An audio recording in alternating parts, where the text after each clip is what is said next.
ఆకాశంలో సూర్యుడు నెమ్మదిగా మాయమవుతున్న ఆ క్షణం పగలు రాత్రిగా మారినట్టుగా అనిపించే ఆ అద్భుత దృశ్యం అదే సూర్యగ్రహణం. చంద్రుడు సూర్యుడు భూమి మధ్యకు వచ్చి సూర్యకిరణాలను కప్పివేసే సమయంలో ఏర్పడే ఈ ఖగోళ విశేషం శాస్త్రానికి ఒక అద్భుతం, భారతీయ సంప్రదాయాలకు ఒక ఆధ్యాత్మిక సంకేతం. గ్రహణం ఎందుకు వస్తుంది? శాస్త్రం ఏమంటుంది?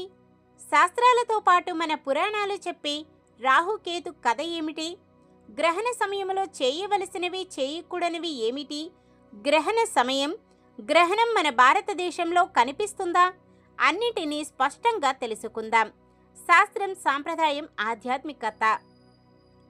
పూర్తి సమాచారం కోసం వీడియో చివరి వరకు చూడండి. సాధారణంగా గ్రహణాలను అశుభంగా పరిగణిస్తాం. గ్రహణ సమయంలో ఆ గ్రహణ ప్రతికూల ప్రభావం తమపై పడకుండా ఉండేందుకు చాలామంది తగు జాగ్రత్తలు పాటించాలి. ఈ సంవత్సరం అనగా 2026వ సంవత్సరంలో మన దేశంలో కనిపిస్తుందా? ఒకవేళ కనిపిస్తే ఎలా చూడాలి? మనకు సూతక కాలం వర్తిస్తుందా? ఒకవేళ మనకు మన భారతదేశంలో కనిపిస్తే ఆ రోజున ఎలాంటి జాగ్రత్తలు తీసుకోవాలి?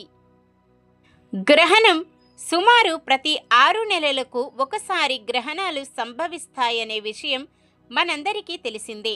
ప్రతి ఏడాది దాదాపు 2 లేదా అప్పుడప్పుడు 3 గ్రహణాలు కాలాలు సంభవిస్తాయి. ప్రతి గ్రహణ కాలము 6 నెలలు అనగా 173 రోజుల కంటే తక్కువ సమయములో పునరావృతమవుతుంది. దీంతో ప్రతి సంవత్సరం 2 పూర్తి గ్రహణాలు కాలాలు సంభవిస్తాయి. ఈ క్రమంలో 2026 ఫిబ్రవరి 17వ తేదీన పాక్షిక సూర్యగ్రహణం ఏర్పడుతుంది. ఈ పాక్షిక సూర్యగ్రహణం కనిపించే దేశాలు చిలీ, ఆర్కిటికా, Argentina, Mauritius, Namibia, Tanzania, Greenland, Ireland, Zambia, Zimbabwe, దక్షిణ జార్జియా, దక్షిణాఫ్రికా, మడాగాస్కర్, బ్రిటిష్ హిందూ మహాసముద్ర ప్రాంతం తదితర దేశాల్లో కనిపించినట్లు సమాచారం. ఈ పాక్షిక సూర్యగ్రహణం ఇండియాలో అనగా భారతదేశంలో కనిపించకపోవచ్చు. గ్రహణం ఎప్పుడూ ఒంటరిగా రాదు. మీరు బాగా గమనిస్తే సూర్యగ్రహణం ఎప్పుడూ చంద్రగ్రహణానికి 2 వారాల ముందు లేదా తర్వాత సంభవిస్తుంది. సూర్యగ్రహణం అనేది చంద్రుడు భూమి అమావాస్య సమయములో ఒకే సరళ రేఖలో ఉన్నప్పుడు చంద్రుడి నీడ భూమిపై పడుతుంది. ఆ నీడ పడిన ప్రాంతాల్లో సూర్యగ్రహణం కనిపిస్తుంది.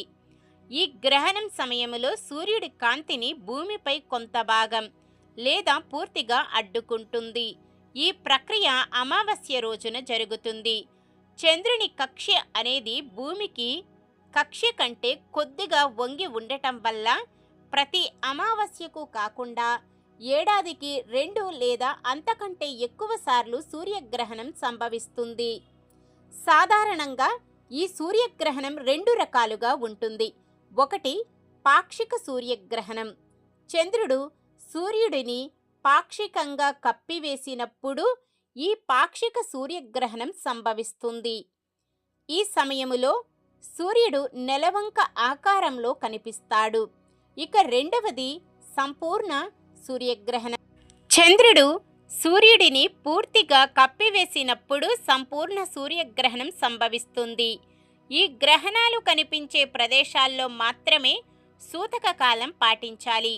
అయితే పూర్వకాలంలో ఈ సూర్యగ్రహణాన్ని అశుభ సూచకంగా భావించేవారు.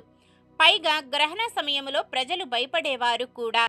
ఇప్పటికీ కొన్ని ప్రాంతాల్లో ప్రజలు ఈ గ్రహణాలను అశుభ సూచకంగానే భావిస్తారు.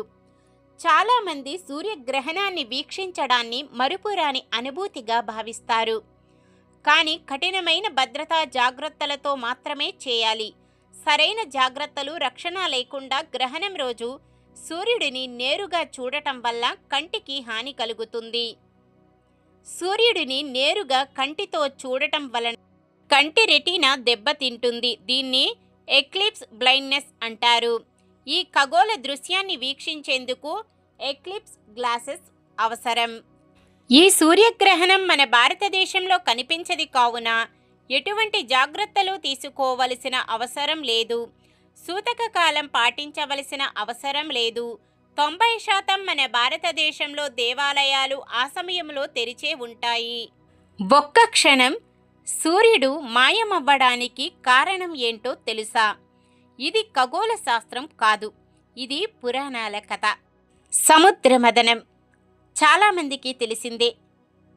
చాలా కాలం క్రితం దేవతలు అసురులు కలిసి క్షీరసాగర మదనం చేశారు.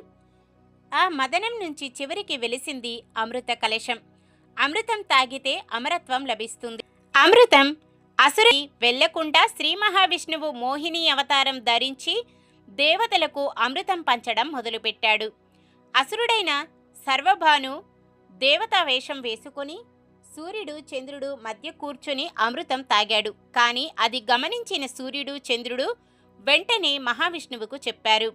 క్షణాల్లోనే శ్రీమహు తన సుదర్శన చక్రంతో సర్వభానుని తల నరికాడు. కానీ ఆలస్యమైంది.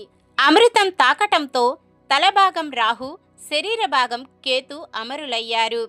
తన మోసం బయటపెట్టినందుకు ప్రతీకరంగా రాహు సూర్యుడిని మింగేస్తుందుకు ప్రయత్నిస్తాడు. కానీ శరీరం లేకపోవడంతో సూర్యుడు మళ్ళీ బయటకు వస్తాడు. అదే సూర్యగ్రహణం. ఆధ్యాత్మిక సందేశం ఏంటంటే సూర్యగ్రహణం అంటే భయం కాదు, మనలోని అహంకారం, అసత్యం, మోసం తాత్కాలికంగా పైచేయి సాధించిన చివరికి సత్యమే గెలుస్తుంది. జాగ్రత్తగా గమనిస్తే ఈ సూర్యగ్రహణం మనకు గుర్తు చేసేది ఒక్కటే, ప్రకృతి ఎంత విశాలమో మన జీవితం అంతే సూక్ష్మమని. శాస్త్రం మనకు కారణాన్ని చూపిస్తుంది, సాంప్రదాయం మనకు క్రమశిక్షణని నేర్పుతుంది, ఆధ్యాత్మికత మన మనసుకు శాంతిని ఇస్తుంది. గ్రహణం అనేది భయం కాదు, అది ఒక అవగాహన, ఒక ఆత్మ పరిశీలనకు వచ్చిన అవకాశం. సాంప్రదాయాలను అర్థం చేసుకుంటూ శాస్త్రాన్ని గౌరవిస్తూ మన జీవనాన్ని శుద్ధి చేసుకునే ప్రయత్నమే నిజమైన మార్గం. ఈ సమాచారం మీకు ఉపయోగపడితే వీడియోకు ఒక్క లైక్ చేయండి. మీ బంధువులకు, స్నేహితులకు, శ్రేయోభిలాషులకు షేర్ చేయండి. మరియు ఇలాంటి మరిన్ని ఆధ్యాత్మిక శాస్త్రీయ విశేషాల కోసం మన ఛానల్ను సబ్స్క్రైబ్ చేయడం మాత్రం మర్చిపోవద్దు. ధన్యవాదాలు. జై సూర్యనారాయణ.